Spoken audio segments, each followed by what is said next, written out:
क्या आप जानते हैं कि इमाम हुसैन की विलादत से पहले एक फरिश्ता जमीन पर क्यों कैद था? वह कौन सा फरिश्ता था जिसके पर टूटे हुए थे?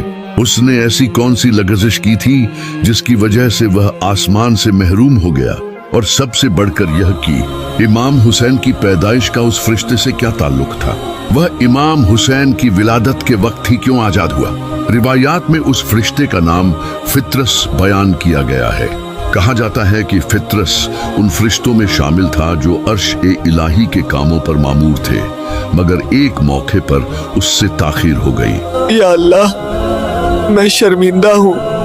ये नाफरमानी नहीं थी, मगर सुस्ती जरूर थी।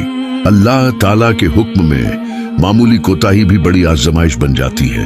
चुनांचे फित्रस के पर ले लिए गए और उसे जमीन के एक जजीरे में भेज दिया गया। सदियों तक फित्रस उसी हाल में रहा, न आसमान, न परवाज, न वह मकाम जो कभी उसका था, बस इबादत, नदामत और इंतजार। फिर वह दिन आया जब मदीना की फैजा बदल गई, जब हजरत फातिमा जहरा के घर नूर ने जन्म लिया, जब इमाम हुसैन अलैहिस्सलाम दुनिया में तशरीफ लाए।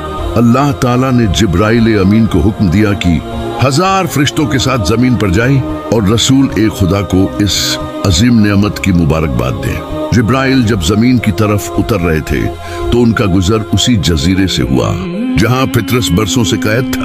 फित्रस ने जिब्राइल को देखा तो बेचैन हो गया।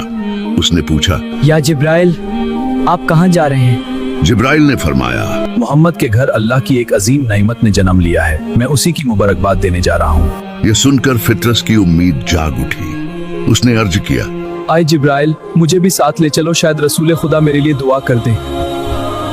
यहाँ एक और सवाल पैदा होता है, आखिर फित्रस को उम्मीद इमाम हुसैन से ही क्यों बंधी?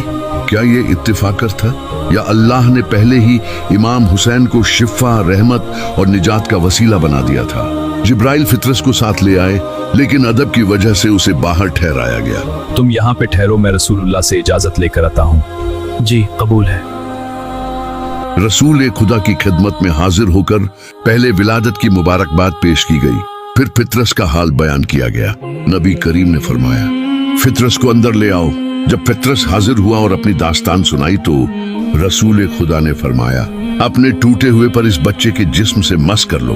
फित्रस ने जैसे ही अपने पर इमाम हुसैन के जिस्म या तहर से लगाए, उसी लम्हे उसके पर दुरुस्त हो गए।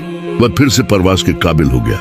यह सिर्फ एक फरिश्ते की शिफा नहीं थी, यह ऐलान था कि इमाम हुसैन रहमत भी है और वसीला निजात भी। फित्रस ने आसमान की तरफ उड़ते हुए कहा, या रसूल अल्लाह, मैं क़यामत तक इमाम हुसैन के ज़ायरों का सलाम उन तक पहुंचाता रहूंगा।